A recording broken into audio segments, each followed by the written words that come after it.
Right Ravichandra, thanks for the latest update. మొత్తం మీద ఇటు ఈ వివాదంపై కొన్ని కామెంట్స్ కూడా వచ్చాయి. ఆ కామెంట్స్ కూడా మీకు చదివి వినిపించే ప్రయత్నం చేస్తాయి. ఇటు ఏఆర్ రెహమాన్ని ఉద్దేశిస్తూ కొంతమంది కామెంట్ చేస్తున్నారు. చాద్ షేక్ కామెంట్ చేశారు. 1600 కోట్ల ఆస్తి, గూగుల్ ప్రకారం 1600 కోట్ల ఆస్తి ఉంది ఏఆర్ రెహమాన్కి. ఇంకా ఏం కావాలి? 60 ఏళ్ళు వచ్చాక ఇంకా అవకాశాలు అంటే నెక్స్ట్ జనరేషన్స్ ఏం చేయాలి అంటూ ఆయన కామెంట్ చేశారు. సో మొత్తం మీద ఇటు రవికాంత్ కామెంట్ చేశారు, జై బీజేపీ జై భారత్ అంటూ. అలాగే చాద్ షేక్ మరొకసారి కామెంట్ చేశారు, చిన్న సినిమా ఒప్పుకోలేదు ఇప్పటిదాకా, ఒక్క చిన్న సినిమా కూడా ఒప్పుకోలేదు రెహమాన్ అంటూ ప్రశ్నిస్తున్నాడు. ఎట్ ద సేమ్ టైం చేశామని చెప్పండి చిన్న సినిమా, ఫుల్ పని దొరుకుతుంది మీరు.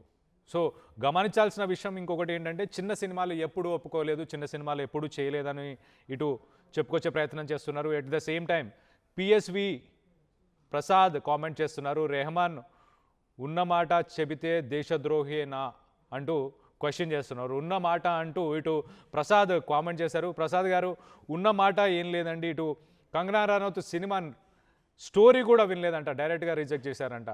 ఎట్ ద సేమ్ టైం ఇటు మరొకరు కామెంట్ చేసినట్టు చిన్న సినిమాలు, రెహమాన్ చిన్న సినిమాలు చేసినట్టు ఎప్పుడైనా విన్నారా?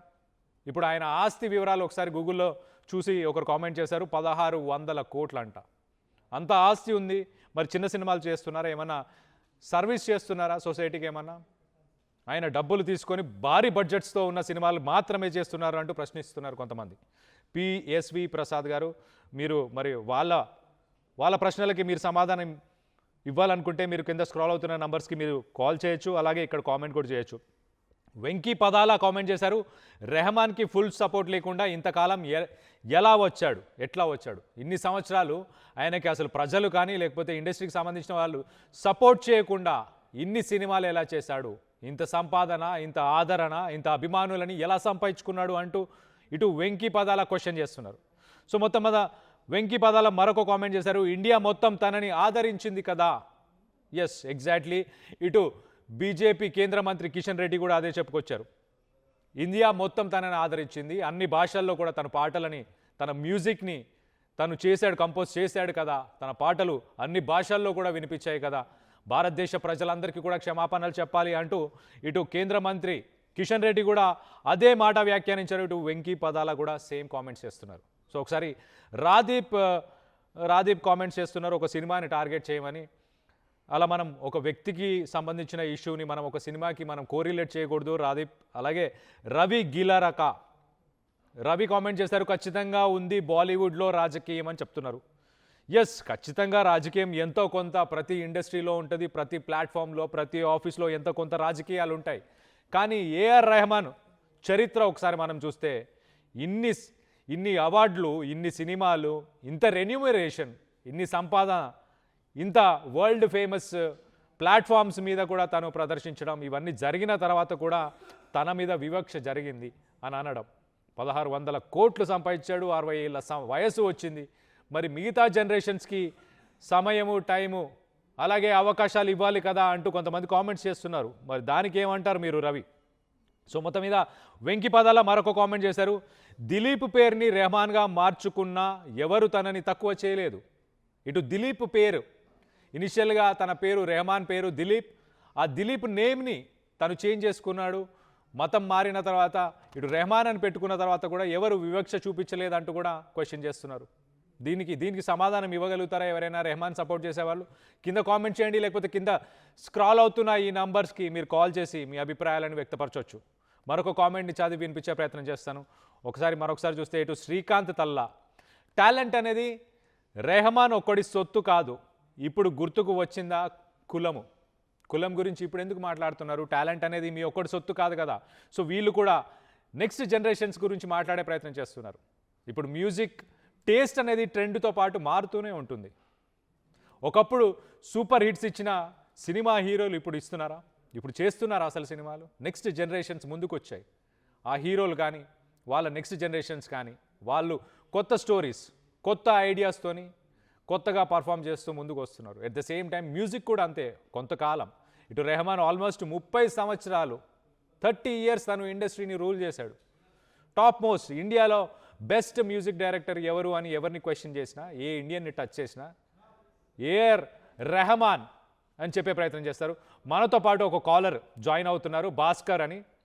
భాస్కర్తో మాట్లాడి తెలుసుకునే.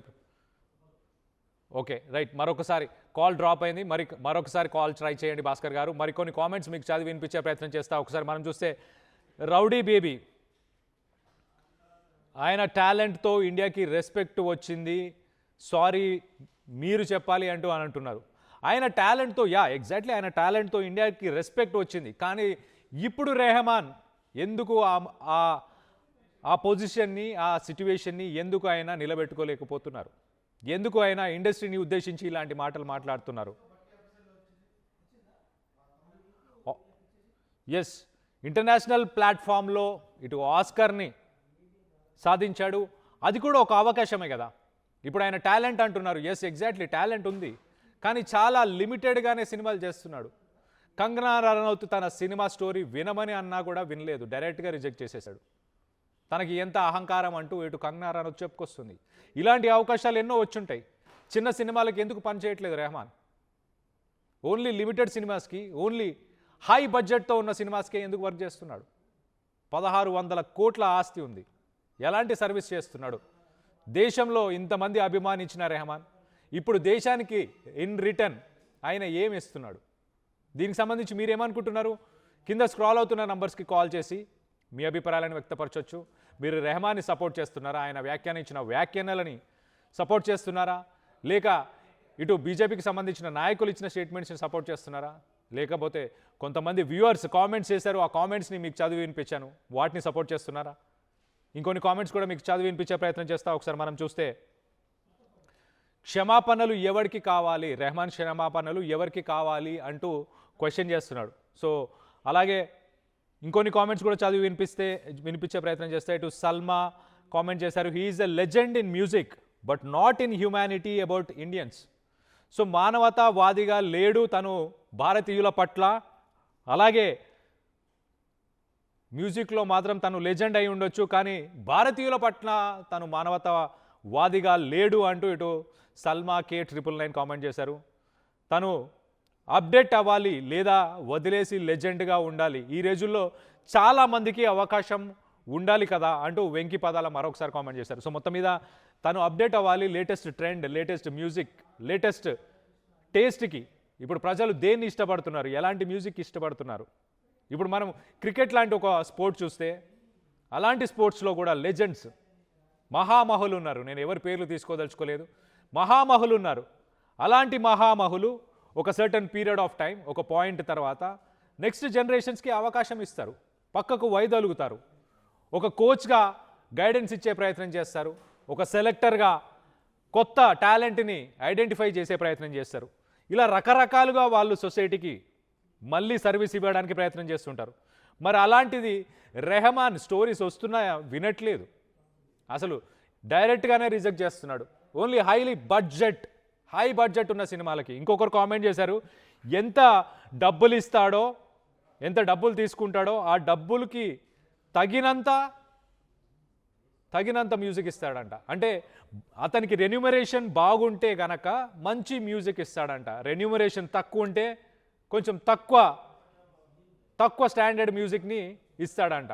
సో ఇలాంటి కామెంట్స్ వస్తున్నాయి. మరికొన్ని కామెంట్స్ కూడా మీకు చదివి వినిపించే ప్రయత్నం చేస్తాయి. ఇటు శేఖర్ రెడ్డి కామెంట్ చేస్తున్నారు, పాకిస్తాన్కి పోయి మ్యూజిక్ వేయించుకోవాలి, అక్కడ చేయించుకోవాలి అంటున్నారు. మొత్తానికైతే ఇటు శేఖర్ రెడ్డి కామెంట్ చేశారు, మీకు అంత ఇబ్బందిగా ఉంటే ఇటు ఎంపీ రఘునందన్ కామెంట్ చేసినట్టు మీరు పాకిస్తాన్కో బంగ్లాదేశ్కో వెళ్ళి అక్కడ మీరు మ్యూజిక్కి సంబంధించిన అవకాశాలని అక్కడ ప్రయత్నించండి అంటూ ఇటు శేఖర్ రెడ్డి కామెంట్ చేశారు. అంటే అలాగే ఇటు శ్రీనివాసరావు కామెంట్ చేశారు, ఏమైంది రెహమాన్కి, అసలు రెహమాన్కి ఏమైంది, ఎందుకు ఇలా ప్రవర్తిస్తున్నాడు, ఎందుకు ఇలా మాట్లాడుతున్నాడు అంటూ ఇటు శ్రీనివాసరావు కామెంట్ చేస్తున్నారు.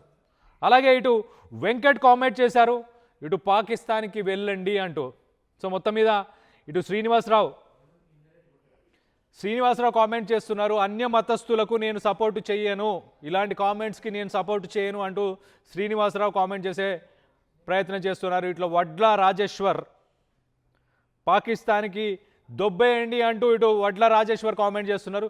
సో మొత్తం మీద బాయ్కాట్ రెహమాన్ సార్ అంటూ ఇటు కన్నమదాల బాయ్కాట్ రెహమాన్ అంటున్నారు, బాయ్కాట్ రెహమాన్ అని కూడా కామెంట్ చేస్తున్నారు. He is a great personality but vested interest are bent upon doing character assassination for promoting themselves. Vande Mataram became a bigger international hit after his composition. Yes, exactly. Vijay Kandukuri Vande Mataram లాంటి massive hits, అలాగే ఇంకా గుర్తుండిపోయే, చరిత్రలో నిలిచిపోయే ఎన్నో సాంగ్స్, ఎంతో music contribution, art contribution Indian సినిమాకి, Indian music ఇండస్ట్రీకి ఆయన ఇచ్చారు. కానీ ప్రస్తుతం తాను చేస్తున్న కామెంట్స్, ఇటు చావా సినిమా గురించి, Chhaava is a decisive movie అని తను చెప్పాడు. ఎట్ ద సేమ్ టైం ఆ స్టోరీకి, ఆ సినిమాకి ఇటు రెహమానే మ్యూజిక్ ఇవ్వాలి అంటూ డైరెక్టర్ అడిగాడు కాబట్టి నేను చేశాను అంటున్నాడు. ఒక పక్కన మతాల మధ్య చిచ్చు పెట్టే సినిమా అంటున్నాడు చావాని, కానీ ఆ సినిమాకి తానే మ్యూజిక్ డైరెక్టర్ కావాలని డైరెక్టర్ చెప్తే మరి ఆ సినిమాకి ఎందుకు పనిచేశాడు? మతాల మధ్య చిచ్చు పెట్టే సినిమా అని అంటూనే ఆ సినిమాకి పనిచేసి డబ్బులు తీసుకున్నాడు. అంటే హిపోక్రసీ కదా. తను చెప్పేది ఒకటి, తను చేసేది ఒకటి కదా. సో తను మాట్లాడిన మాటలే ఇవి చావా సినిమా గురించి. మతాల మధ్య చిచ్చును పెట్టే సినిమా అన్నాడు. మరి సినిమాకి ఎందుకు డబ్బులు తీసుకొని మ్యూజిక్ ఇచ్చాడు? సో దీనికి సమాధానం చెప్పండి ఒక్కసారి. విజయ్ కందుకూరి, ఎస్, బాయ్కాట్ రెహమాన్ అంటున్నారు ఇటు కన్నా. అలాగే Vijay Kandukuri put out the full interview and expose those who try to exploit him instead of giving one-sided pick for TRP. There's no one-sided pick for TRP over here, Vijay Kandukuri. I'm giving you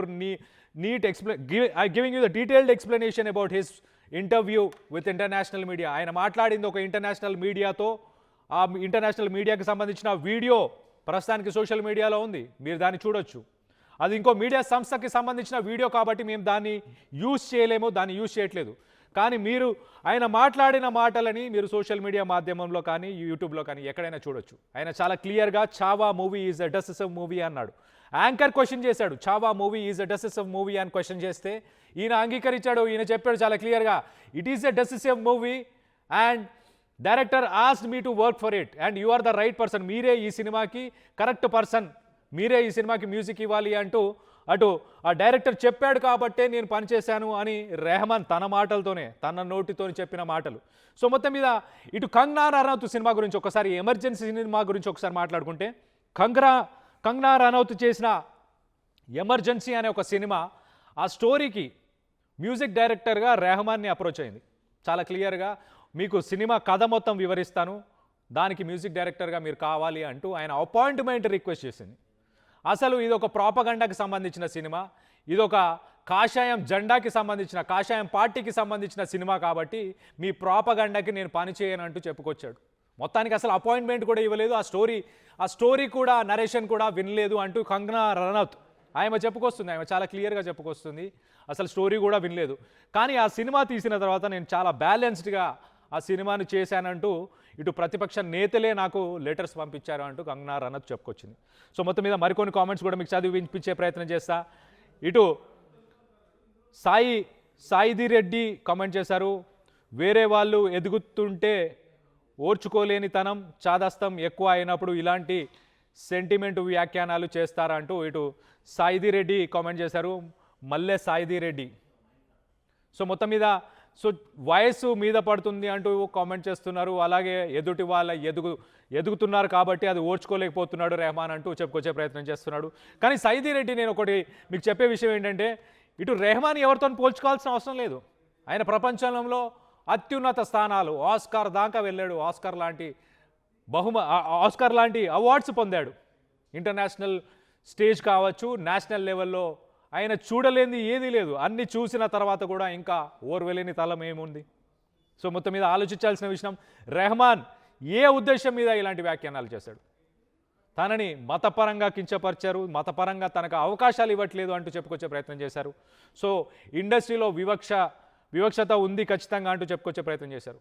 అలాంటి బాలీవుడ్ ఇండస్ట్రీలోనే మరి 30 సంవత్సరాల నుంచి ముగ్గురు ఖాన్స్ top హీరోలుగా ఎలా ఉన్నారు? ఇటు షారూక్, సల్మాన్, అలాగే ఆమిర్ ఖాన్, ముగ్గురు ఖాన్స్ ఇండస్ట్రీని ఏలుతున్నారు కదా, అది కనిపించట్లేదా అంటూ ఇటు మ్యూజిక్ డైరెక్టర్ షాన్ కూడా ప్రశ్నిస్తున్నాడు. మరికొన్ని కామెంట్స్ కూడా మీకు చదివి వినిపించే ప్రయత్నం చేస్తా. ఒకసారి ఇటు చూస్తే, అసలు ఈ రెహమాన్ అంటే ఎవరు బ్రదర్ అని అడుగుతున్నారు. ఏఆర్ రెహమాన్ అంటే ఎవరు అని అడుగుతున్నారు. నాకు మీకు ఏం చెప్పాలో అర్థం కావట్లేదు. ఒకసారి మీరు ఆయనకు సంబంధించిన సినిమాలు కానీ ఆ మ్యూజిక్ కానీ ఆయన గురించి కొంచెం గూగుల్లో చూసే ప్రయత్నం చేయండి, ఫ్యాక్ట్ ఫైండర్. అలాగే వెంకట్రమణ క్వశ్చన్ చేస్తున్నారు, ఎవరు ఛాన్స్ ఇవ్వకూడదు వీడికి అంటూ క్వశ్చన్ చేస్తున్నారు. రానున్న రోజుల్లో ఎవరు కూడా ఛాన్స్ ఇవ్వద్దు అంటూ ఇటు వెంకట్రమణ కామెంట్ చేసే ప్రయత్నం చేశారు. సో శ్రీనివాసరావు, మంచి పేరుని చెడగొట్టుకోవటమే దాన్నే నోటిదూల అంటారు. సో తనకున్న మంచి పేరుని చెడగొట్టుకుంటున్నారు అంటూ చెప్పుకొచ్చే ప్రయత్నం చేస్తున్నారు. సో చాలా రకాల కామెంట్స్ వస్తున్నాయి. ఇటు మోడీజీ జిందాబాద్ అంటున్నారు, ఎట్ ద సేమ్ టైం ఇలాంటి వాళ్ళని పాకిస్తాన్కి పంపించేయండి అంటున్నారు. రెహమాన్కి ఏం జరిగింది, ఎందుకు ఇలా మాట్లాడుతున్నారని కామెంట్స్ చేస్తున్నారు. మొత్తం మీద ఒకసారి దీనికి సంబంధించి ఒకసారి ఇటు కేంద్ర మంత్రులు అలాగే బీజేపీ సంఘానికి సంబంధించిన నాయకులు ఏం మాట్లాడుతున్నారో ఒక్కసారి వాళ్ళ మాటల్లో వినే ప్రయత్నం చేద్దాం.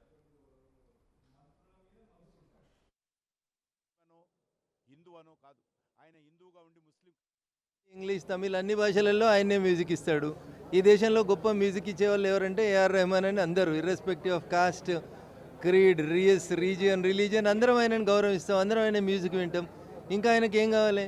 భూమండలం మీద ఆయనకు వచ్చినటువంటి కీర్తి ఆయనకు సరిపోతలేదంటే పోయి చంద్రమండలం మీద వాయించుకోమని మాకేం అభ్యంతరం లేదు.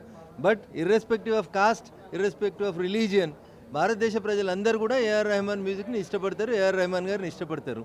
అది వారికి నచ్చకపోతే, ఇంతకుముందు కూడా గతంలో కొంతమంది హిందీ ఫిల్మ్ యాక్టర్స్ మాట్లాడినారు, అమీర్ ఖాన్ గారి వైఫ్ మాట్లాడింది, మాకు ఈ దేశంలో సెక్యూరిటీ కనబడతలేదని. పోయి బంగ్లాదేశ్లో ఉండమనండి, పాకిస్తాన్లో ఉండమనండి, సెక్యూరిటీ ఎట్లుంటుందో తెలుస్తుంది వాళ్ళకి. సో ఈ దేశంలో ఉండి ఈ దేశంలో సెక్యూరిటీ లేదని ఫీల్ అవుతున్నటువంటి పెద్దలందరికీ కూడా మేము చెప్పేది ఒకటే, తినే తిండి ఒకటి, పాడే పాట ఇంకొకటి అనేటువంటి కార్యక్రమాన్ని మానేసుకోండి. We are giving lot of respect. Don't create such type of nonsense statements. He has to withdraw such type of statements and he has to apologize. ఈ దేశ ప్రజలందరికీ ఏఆర్ రెహమాన్ గారు క్షమాపణ చెప్పాలి. నేను ముస్లిం అయినందుకే నాకు అవకాశాలు వస్తలేమంది, నీకు రాని అవకాశం ఏంది? ఈ భూమండలం మీద ఉన్న అన్ని అవకాశాలు నీకు వచ్చినాయి.